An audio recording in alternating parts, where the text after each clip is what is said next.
Assalamualaikum warahmatullahi wabarakatuh. Waalaikumsalam warahmatullahi wabarakatuh. Kembali lagi bersama kami di Fajar Berkah, Pasti berkah. Alhamdulillah kali ini ya saya Saira Agnes Nabila ditemani sama akang-akang ganteng nih. Di sini ada siapa? Saya Diki Rizkika Ramadan Siregar. Dan saya Agung Nugraha. Dan kali ini spesial guest kami yaitu ada Pak Ustadz Slamet Nur Anom SPD MPD yang sering kita panggil sebagai Pak Ustadz Anom. Betul banget. Nah kira-kira kita kali ini mau bahas apa sih Kang? Nah, pada kesempatan kali ini kita akan membahas terkait hasad. Hasad. Apa itu hasad ya? Ya, kita langsung saja mendengarkan penjelasan dari Pak Ustadz Ustadz Anom nih ya. Anom. Terkait hasad itu apa Pak Ustadz? Dalam agama Islam mungkin ya. Baik. Assalamualaikum warahmatullahi wabarakatuh. Waalaikumsalam warahmatullahi wabarakatuh. Hamdan wa syukran lillah, assalatu wassalamu ala rasulillah wa ba'du. Para pemirsa UTV dimanapun Anda berada yang Allah muliakan. Hasad adalah bagian daripada penyakit batin. Jadi penyakit itu ada dua. Satu penyakit zahir, yang kedua penyakit batin. Penyakit zahir adalah penyakit yang nampak. Yang punyanya lebih duluan tahu daripada orang lain. Contoh, pilek, batuk, sakit perut, sakit gigi. Itu kalau Kang Agung lagi sakit gigi, yang lebih duluan tahu ibunya atau Kang Agung dulu? Saya dulu Oh, Pak ya. Ustadz. Baru saya bilang Pak Ustadz cari obat. Nah, kemudian cari obat. Yang bisa menyembuhkannya adalah ya ahli-ahli kesehatan lewat perantara obat barangkali. Seganas-ganasnya penyakit zahir tidak akan membuat orang masuk neraka. Enggak ada orang di neraka itu ditanya, kenapa kau masuk neraka? Kata malaikat, oh malaikat, dulu waktu di dunia saya punya tumor misalnya. Bahkan kalau dia bisa bersabar, penyakit zahir itu akan menjadi penggugur bagi dosa-dosanya. Tapi yang kedua, namanya penyakit batin. Penyakit ini orang lain justru lebih duluan tahu daripada dirinya. Ya, penyakit batin. Apa contohnya? Hasad, iri, dengki, sombong, ria, sum'ah, takabur, ujub. Nah, ini bagian daripada penyakit-penyakit batin. Yang bisa menyembuhkannya siapa kira-kira? Diri sendiri. Benar. Gratis, nggak perlu bayar. Gitu ya. Gratis, nggak perlu bayar. Karena yang menyembuhkannya dirinya sendiri. Ya. Tapi terkadang banyak orang nggak merasa bahwa dia terkena penyakit batin. Nggak sadar ya? Nggak sadar. Wabil khusus yang kita bahas pada kesempatan ini adalah hasud atau hasad, iri dengki, SMS. Apa tuh Pak Ustadz? SMS. Susah melihat orang senang, Susah melihat orang senang. senang melihat orang susah. Senang melihat orang susah. Wah. Wow, siapa ya? Itu. Jadi kalau orang lagi senang, dia yang susah. Dia ingin agar nikmat itu nggak ada pada dia. Yang senang dia sajalah. Orang lain jangan senang. Nah itu. Itu penyakit hasud. Bahaya. Nah inilah penyakit batin. Hasad ini bisa membakar pahala-pahala kita. Waduh. Kalau baginda Rasul memberikan gambaran seperti api membakar kayu bakar. Membakar kayu. Jadi, sepanjang kita memelihara penyakit hasad ini. Punya iri dengki kepada orang. Selama itu pahala-pahala kita terbakar. Habis. Rugi kita. Na'udzubillah min dzalik. Nah, gitu ya.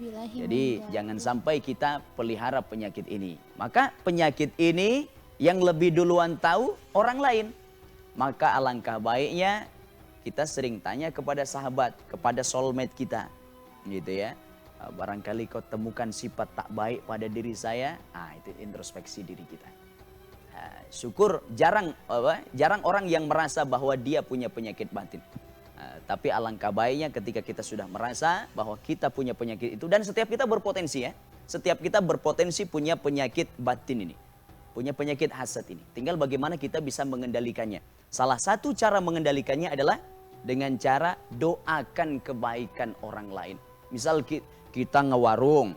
Tetangga kita pun punya warung. Ya Allah, warungnya tambah maju, tambah berkah. Bisa nggak kita macam itu? Bisa, Begitu ya. insya Allah Pak Ustadz. Wah, ini luar biasa. Kita punya punya bisnis, dia punya bisnis, sama-sama begitu ya. Tapi kita doakan bisnis dia lebih maju, lebih berkah. Ketika kita mendoakan orang, apa kata malaikat? Untukmu juga. Untukmu juga. Bahkan bisa jadi doanya lebih duluan kita yang dikabulkan. Gitu ya. Masya Ya, Allah, jadi ya. salah satu doa cepat dikabulkan adalah dengan cara mendoakan orang. Pertama, doa cepat terkabul. Dua, bisa menjadi menekan diri agar tidak terjerumus kepada penyakit hasad. Begitu ya. Agar tetap kita bahagia. Lihat orang lain bahagia, kita ikut bahagia. Lihat orang lain sedih, kita ikut merasakan kedukaannya, kesedihannya. Harusnya macam itu. Begitu ya. Maka setiap kita dianjurkan, sangat dianjurkan agar dibersihkan hati ini, membersihkan diri kita dari penyakit-penyakit batin, yaitu termasuk hasad ini. Begitu. Allah alam. Luar biasa. Pak Ustadz, terkadang itu kan kita nggak tahu ya bagaimana, apakah kita termasuk iri atau enggak, iri hati busuk dengki istilahnya kalau anak muda sekarang Pak Ustadz. Itu apakah kita punya tanda-tanda tersendiri Pak Ustadz? Bahwasannya kita itu, oh saat ini kita lagi hasad, lagi hasad. iri sama orang. Apakah ada tanda-tandanya Pak Ustadz? Ya ada. Kita sendiri yang merasakan. Misalnya kita sama-sama belajar, kawan kita pun sama-sama belajar. Ternyata nilainya lebih tinggian dia daripada kita. Kalau kita bisa, selamat ya, begitu ya. Kalau kita bisa mengucapkan selamat, kita bisa tetap bahagia dengan kebahagiaan dia, dengan mendapatkan prestasi lebih daripada kita. Nah, kita bisa mengalihkan, begitu ya. Berarti kita bisa mengalahkan sifat hasad dalam diri kita. Tapi ketika kita begitu ya, harusnya saya yang dapat nilai tinggi. Jangan-jangan dia nyontek. Itulah dia. Ini ya, kita punya ya tanda-tandanya. Tinggal kita bisa mengoreksi diri sendiri, begitu ya. Jadi ini adalah bagian daripada ilmu yang harus kita pelajari. Kan ada 3 komponen dalam Islam itu ya. Apa aja Ada tuh? 3 komponen. Maka dalam istilah kita disebutnya santri. San itu insan. Tri itu 3. Manusia yang harus punya 3 hal. Apa yang 3 hal ini? Iman, Islam, ihsan. Iman, ilmu akidah bahasanya, ketauhidan. Bagaimana kita benar-benar mengesahkan Allah. Islam, ilmu fikih, bagaimana cara ibadah yang benar, cara puasa yang benar, dan lain sebagainya. Ada ihsan. Ihsan ini ilmu akhlak, hati. Bagaimana kita membersihkan hati dari sifat-sifat terpuji. Akidahnya bagus, ibadahnya bagus. Tapi dia masih memelihara penyakit-penyakit hati yang tak bagus tadi. Begitu, bisa saja akidahnya yang kokoh, kemudian apa tadi? Ibadahnya yang bagus tadi bisa hancur dengan dia masih memelihara penyakit-penyakit hati. Nah, termasuk sifat hasad ini. Maka ihsan atau dalam istilah lain disebut tazkiyatun nafs atau tasawuf. Bagaimana kita membersihkan hati dari sifat-sifat tercela. Setiap kita berpotensi punya penyakit hati, punya penyakit batin. Tinggal bagaimana kita bisa mengendalikannya tadi. Begitu. Tinggal kita merasa, syukur kita bisa menerima masukan dari orang lain bahwa kita masih suka sombong, kita masih suka iri dengki, kita masih suka ria, begitu ya.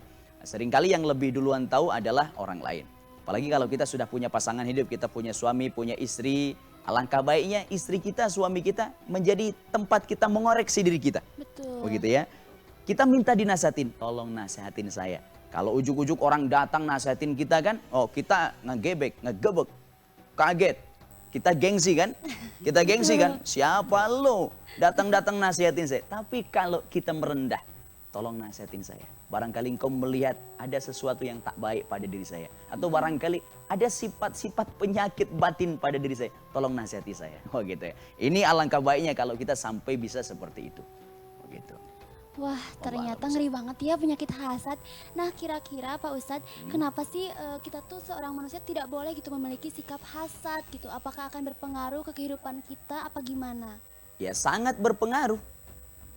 Gitu ya. Orang yang memelihara penyakit hasad, penyakit batin, hasad ini salah satunya. Ya, dia akan menjadi orang yang susah untuk bahagia. Susah bahagianya. Tetangganya kebeli kulkas, dia panas dingin. Waduh. Tetangganya yang kebeli kulkas, dia panas dingin. Kebalik. Keesokan harinya tetangganya bisa kebeli motor, dia makin sakit, masuk rumah sakit. Waduh. Keesokan harinya lihat tetangganya kebeli mobil, modar dia. Gitu. Itu ya nggak baik lah. Dia tidak akan merasakan kebahagiaan yang hakiki pada kehidupan ini kalau dia masih memelihara penyakit hasad atau hasud, iri, dengki ini. Nauzubillah min dzalik. Nauzubillahi min dalik tuh Kang Agung. Serem banget ya. Jangan punya punya, ya penyakit iri dengki kayak gitu. Tapi kadang Pak Ustadz, kita juga sebagai manusia tidak luput ya Pak Ustadz dari permasalahan betul. hasad ini gitu Pak Ustadz. Kadang ada aja yang menggeremet hati gitu Ya. kan. Astagfirullah. Dan seperti biasa nih pemirsa, jangan kemana-mana dulu karena ada yang mau lewat nih. Jadi kalau misalkan kalian masih penasaran, jangan kemana-mana dan tetap di Fajar Berkah. Pasti berkah.